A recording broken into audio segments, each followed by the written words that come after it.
Hello guys, welcome to this channel I ten academy. आज आपसे बात होने वाली है जेईई मेन 2022 के बारे में। तो आज मैं आपको एक चीज़ बता दे रहा हूँ, ये जो स्ट्रेटजी में आपको फॉलो करनी है ये 30 डेज स्ट्रेटजी होगी, ठीक है। तो इसमें मैं आपको एवरेज और जो हाईली प्रिपेयर्ड बच्चा है दोनों के लिए बात करने वाला हूँ। देखो, सबसे पहले हम बात करते हैं स्टूडेंट्स।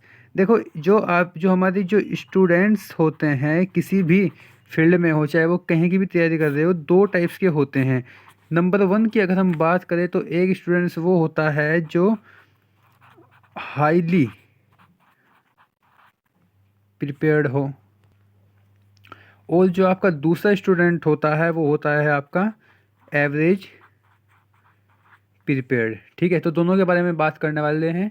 देखो, सबसे पहले बात करते हैं हाईली प्रिपेयर्ड जो बच्चा है, मीन्स की सारी प्रिपरेशन है उसने क्या किया हुआ है, अपना 100% सिलेबस कंप्लीट कर रखा है। और जो आपका एवरेज प्रिपेयर्ड बच्चा है, लेट सपोज कि उसने 60 to 70% सिलेबस कंप्लीट कर रखा है। अब चाहे वो हाईली प्रिपेयर्ड हो चाहे वो एवरेज प्रिपेयर्ड हो, अब देखो जो लास्ट की 30 डेज़ में जो प्रिपरेशन करनी है वो दोनों की एक जैसी होगी। सबसे पहले बात करते हैं जैसे PCM, फिजिक्स केमिस्ट्री मैथ, ये दोनों के लिए है, इसके लिए भी और इसके लिए भी, दोनों के लिए ये बात लागू होती है, ठीक है।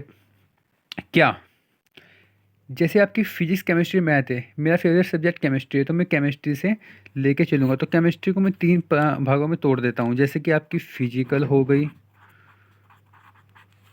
और आपकी ऑर्गेनिक हो गई,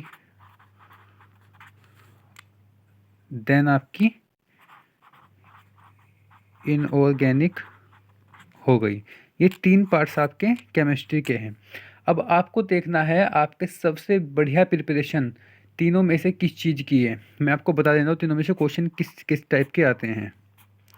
फिजिकल्स में से आपके मोस्टली न्यूमेरिकल्स आते हैं, ऑर्गेनिक्स में से आपकी रिएक्शंस टाइप क्वेश्चंस आते हैं, और आपकी जो इनऑर्गेनिक होती है उसमें से आपकी मोस्टली थ्योरी वाले क्वेश्चन आते हैं, ठीक है।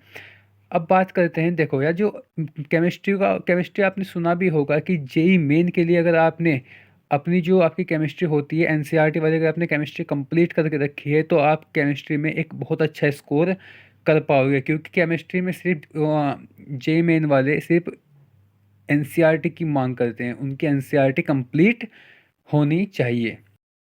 चलो, अब आप कहोगे कि भैया हमें ये तो समझ आ गया कि फिजिकल में से न्यूमेरिकल आते हैं, ऑर्गेनिक्स में से मोस्टली रिएक्शन आती है, इनऑर्गेनिक्स में से आपकी थ्योरी आती है। अब हमें ये बताइए कि हम इन तीनों को प्रिपेयर्ड कैसे करें लास्ट के 30 दिनों में।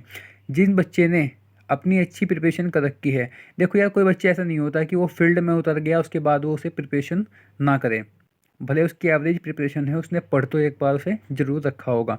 मैं सिर्फ आपको इतना बताना चाहता हूँ केमिस्ट्री में, क्योंकि केमिस्ट्री एक आसान सब्जेक्ट मुझे मुझे लगता है, ठीक है। इनऑर्गेनिक, जैसी आपकी इनऑर्गेनिक केमिस्ट्री है, आप लास्ट में सबसे ज़्यादा मेन फोकस आप इनऑर्गेनिक केमिस्ट्री पर कीजिए। रोज़ कम से कम इनऑर्गेनिक केमिस्ट्री को आपको डेली पढ़ना है, क्योंकि भाई ये थ्योरी वाला पार्ट होता है। इसमें जो आपके क्वेश्चंस आते हैं वो थ्योरेटिकल आते हैं, और पेपर में बहुत बच्चों के इनऑर्गेनिक केमिस्ट्री में ही दिक्कत आती है, उसकी वजह से उनका स्कोर कम होता है। तो मैं आपको बताता हूँ, आपको इनऑर्गेनिक रोज़ पढ़नी चाहिए। और भैया फिजिकल्स में से डेली डेली आप लगभग 1 आवर 30 मिनट, 1.5 घंटा आपको रोज़ फिजिकल में देना है। भैया 1.5 घंटे में हम पढ़े क्या?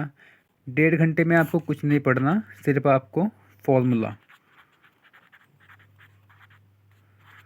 फॉर्मूलेज आपको रिवाइज करने हैं। क्या करना है आपको? 1.5 घंटा आपको फिजिकल केमिस्ट्री के रोज फॉर्मूले रिवाइज करने हैं, और हर फॉर्मूले पर आपको एक या दो क्वेश्चन करके देख लेना है। क्वेश्चन करके कौन से देखने हैं? लास्ट प्रीवियस ईयर के क्वेश्चन, 2019 से लेकर 2021 के क्वेश्चन कर लीजिए, आपका काम बन जाएगा। इनऑर्गेनिक के आपको सारे क्वेश्चन ये वाले करने हैं। फिजिकल के आपको सारे क्वेश्चन ये वाले करने हैं, ऑर्गेनिक के भी आपको सारे क्वेश्चन ये वाले करने हैं। इससे क्या होगा, इससे आपको एक तो पेपर का लेवल पता लगेगा, पेपर किस लेवल का आता है, और आपको ये भी पता लगेगा कि कितने क्वेश्चन हर बार रिपीट होते हैं। क्वेश्चन जेईई मेन में बहुत ज़्यादा रिपीट होने लगे हैं, ठीक है। तो इसलिए आपको ये क्वेश्चन जरूर करना है। ये रही आपकी केमिस्ट्री की बात। इसके बाद हम आगे बढ़ते हैं। इसके बाद बात आती है आपकी मैथ की, कि भैया मैथ में क्या किया जाए। मैथ में कुछ नहीं करना। मैथ में आपको सिर्फ फॉर्मूले, जितने आपके फॉर्मूले होंगे सब फॉर्मूले आपको रिवाइज करने हैं, और उस पे बेस्ड कम से कम एक एक दो दो क्वेश्चन आपको करने हैं। एक एक दो दो क्वेश्चन कौन से करने हैं, 19 से 2021 के प्रीवियस ईयर, कहीं से भी लाओ, कुछ भी करो, पीडीएफ डाउनलोड करो, बुक लाओ, कुछ भी लाओ, आपको प्रीवियस ईयर क्वेश्चन आपको कर लेने हैं। लास्ट के 30 दिन में आपको सिर्फ प्रीवियस ईयर क्वेश्चन ही करने हैं, जिससे ये आपको सबसे ज़्यादा बेनिफिट मिलने वाला है। आप भी याद करोगे कि भैया ने क्या चीज़ बताई थी हमें प्रीवियस ईयर क्वेश्चन करने की, ठीक है। लास्ट मंथ में क्वेश्चन करो भाई, डिप टू वर्ड क्वेश्चन आपका एग्ज़ाम में रिपीट होते हैं, मैंने खुद ने देखा है, ठीक है। तो इसलिए आपको प्रीवियस ईयर क्वेश्चन पे ध्यान देना है, और कोई न्यू चैप्टर फ़िलहाल नहीं पढ़ना। अभी आप 15 दिन तक जो कोई कुछ आपको पढ़ना है आप पढ़ सकते हो, कोई बात नहीं, लेकिन उसके बाद सिर्फ आपको न्यू रिवीजन करना है, ठीक है। और फिलहाल भी अपने रिवीजन को साथ में लेके चलिए। उसके बाद बात आती है हमारी फिजिक्स की।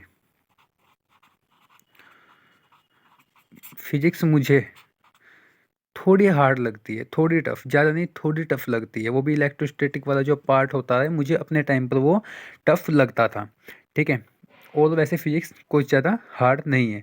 फिजिक्स में मैं आपको सिर्फ इतना कहना चाहूँगा कि फ़िज़िक्स में आपको क्या करना है।